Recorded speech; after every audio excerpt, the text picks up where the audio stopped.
Olá a todos e todas, bem-vindos a mais um Crime Ideia. Bom, hoje nós estamos de novo com o professor Fábio Sabag, vamos falar um pouquinho sobre o punk rock, né?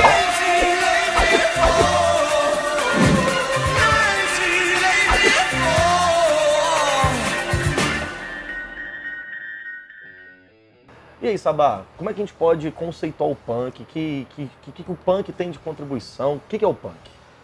O punk é um fenômeno, na minha opinião, um fenômeno social e trata-se mais de um movimento que envolve a atitude acima de qualquer outra coisa, acima da música, acima de qualquer tipo de comportamento, é atitude. A origem da música punk em si mesmo vem do final dos anos 60, 69, 70, com bandas como Iggy Pop e The Stooges, MC5, que é uma banda extraordinária ali, para quem gosta de punk, para começar a ouvir, né? Agora o punk ele vem com o contexto político-econômico dos anos 70, né? Uma década complicada, houveram duas crises mundiais do petróleo, a economia entrou em recessão, os países como o Brasil, a dívida externa praticamente sufocou a economia do país e aí houve uma mudança de modelo de Estado, João. O Estado social-democrata foi perdendo espaço para o Estado neoliberal.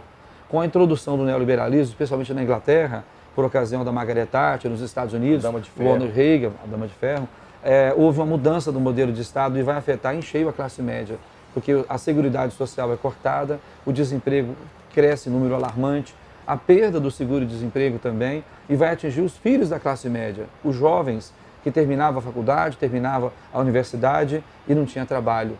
E aí essa onda de desemprego bateu muito forte na Inglaterra, final dos anos 70, Estados Unidos, chega no Brasil também o movimento punk. Daí que vai nascer o punk. Quem é o punk, na verdade? A identificação do punk. Ele é o jovem de classe média, moradores de grandes cidades, como Londres, como Berlim, como Nova York, como São Paulo. É um jovem recém-formado, desempregado, sem perspectiva de futuro, como diz aquela música dos Sex Pistols, no future, não havia futuro, não havia nada de imediato. E ao mesmo tempo esse jovem ele é convidado, ele é induzido ao consumismo, mas como é que vai consumir se não tem trabalho, se não tem emprego, se não tem renda? Então essa indignação da juventude no fim dos anos 70 vai originar o que a gente chama de movimento punk, né? Que é um movimento de cunho politizado, é um movimento que bate tanto na extrema-direita quanto também nos acertos da esquerda, é um movimento que tem uma certa proximidade das ideias anarquistas e é um movimento que vai refletir na música que marcou o fim dos anos 70. Ah, maravilha. É interessante lembrar, né, os anos 60, dos anos 70 no mundo, eles foram uns anos também muito, eu diria, fazer autocríticas também, né? O punk também fez muitas críticas à própria contracultura dos anos 60, né? Sem dúvida. Eu me lembro assim, de já ler coisas que vinculavam muito o punk, fazer críticas ao próprio Pink Floyd, né? Sem dúvida. Por quê? Porque Pink Floyd, a gente sabe muito bem, quem conhece um pouco de música sabe que é uma profundidade muito grande técnica, né, na produção da música, né? Sem dúvida. E o punk é simples, né? O punk, ele vem inclusive para quebrar essa lógica, inclusive, de que fazer música é para quem entende música. Na verdade, é muito mais uma resistência do que música, certo? Essa atitude punk é que eu acho que renovou o rock. Eu acho que se não tivesse ocorrido a música punk, o movimento punk, o rock poderia ter assinado o seu atestado de óbito já no final dos anos 70. Porque o rock, João, no final dos anos 60 para 70, ele começou a enveredar por caminhos que foi afastando o rock da juventude. O rock virou música elitizada, música de conservatório.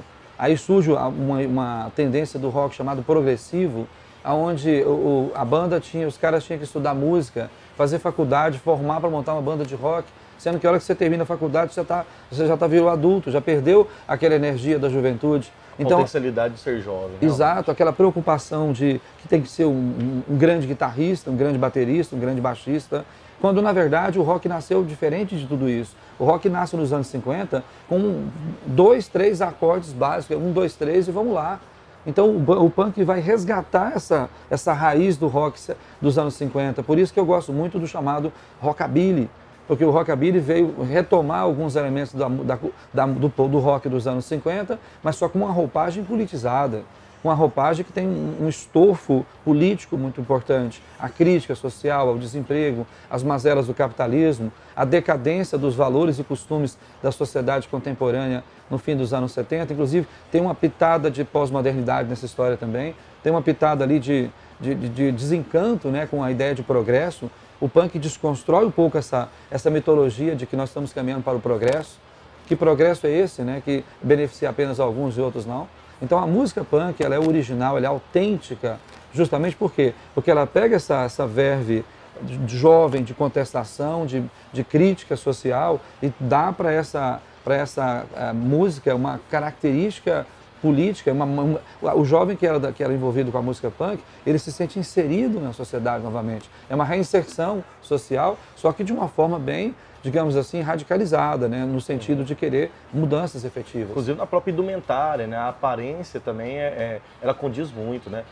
Então, uma questão só para a gente pensar também, qual que é o significado, inclusive, do ser punk enquanto estrutura de visibilidade, indumentária do punk, né? Perfeito. O que há por trás disso? Perfeito, isso é muito incrível, né? Essa pergunta sua foi fantástica, porque se você prestar atenção no visual punk original que surgiu, daí a banda Sex Pistols, para mim, ser uma banda extraordinária nisso aí, porque apesar de ter sido uma banda criada, fabricada em laboratório por um produtor, mas ela conseguiu, mesmo vindo de uma fabricação, ela conseguiu autenticidade, né? Na música, no estilo e no vestuário. Se você observar o punk, por exemplo, a calça rasgada, que hoje é moda, usar a calça rasgada. O rasgado do punk é do uso contínuo da mesma calça. É uma forma de resistência ao consumismo.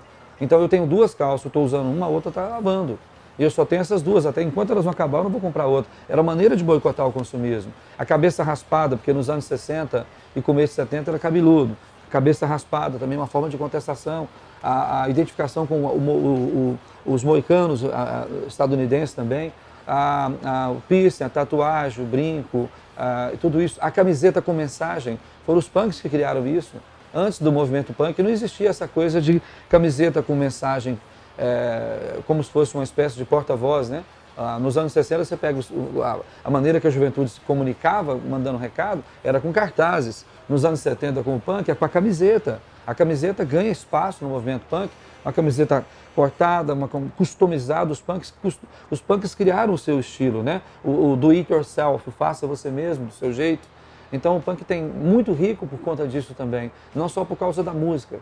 Perfeito, maravilha. Sabe, pra gente encerrar o nosso vídeo, conta com as referências do punk assim pra gente. Que a gente pode, pra quem gosta e quem quer ouvir, quem conheceu o punk, que bandas a gente pode citar aqui pra gente encerrar nossa entrevista? Tanto no Brasil quanto fora do Brasil tem bandas extraordinárias, né?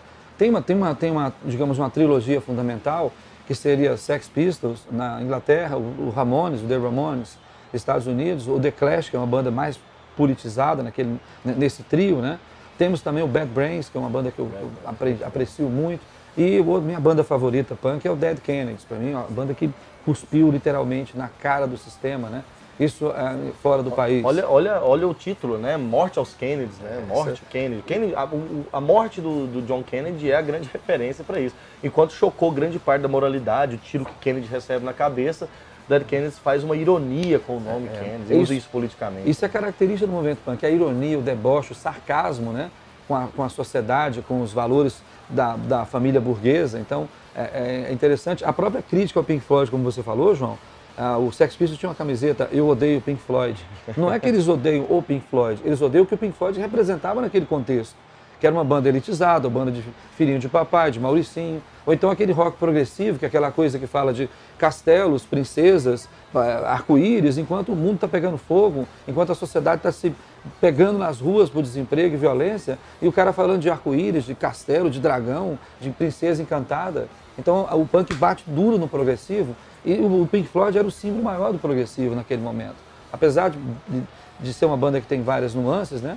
E hoje a gente chega aqui no Brasil, João, o Roger Waters vai fazer show no Brasil, aí chamam um cara de comunista, né? Imagina se o que os punks vão pensar, o brasileiro chamou o Roger Waters de comunista. Mas né? se tivesse um show punk assim, né? Isso é um contrassenso absurdo, né? E aqui no Brasil também o punk explode na periferia de São Paulo, na grande São Paulo ali, o entorno, né? Os Inocentes, os Ratos de Porão. Na Bahia, Camisa de Vênus. Restos de Nada, né? Restos de Nada, banda original. Lixomania. O Replicantes no Rio Grande do Sul, né? Que é outra banda fantástica também do movimento punk. Em Brasília também tem um movimento de Brasília com Aborto Elétrico e outras bandas que vieram na sequência. E o Camisa de Vênus na Bahia, que foi para mim a banda que mais me tocou, porque imagina, na Bahia, que você vai pensar o quê da Bahia? Dorival Caymmi, Caetano, Chico, e aparece uma banda punk baiana, né? Liderada pelo Marcelo Nova, e que não podia nem tocar nos programas de televisão da Rede Globo nos anos 80, por conta que o nome era nome de palavrão, não era aceito. Camisa de Vênus, a camisinha, né? Não podia falar Camisa de Vênus, isso não podia falar em televisão. A Som Livre, inclusive, pressionou eles para mudar o nome. E o Marcelo Nova, como o sarcasmo e a ironia punk, que é peculiar, não, a gente muda nosso nome. Manda lá para a Globo ver se ela vai aceitar o nosso novo nome. Que nome? Capa de Pica. Era o nome sugerido para mudar de Camisa de Vênus. Aí, é claro, eles não tocaram no programa da Globo por razões óbvias, né? Claro, com certeza. Pessoal, é isso. A gente agradece mais uma vez o professor Fábio Sabá, né? É isso, a história do punk é essa história de revolução, de mudança no lado cultural, beleza? Então, mais uma vez, Sabá, muito obrigado. E é isso aí. Até o próximo Firme Ideia.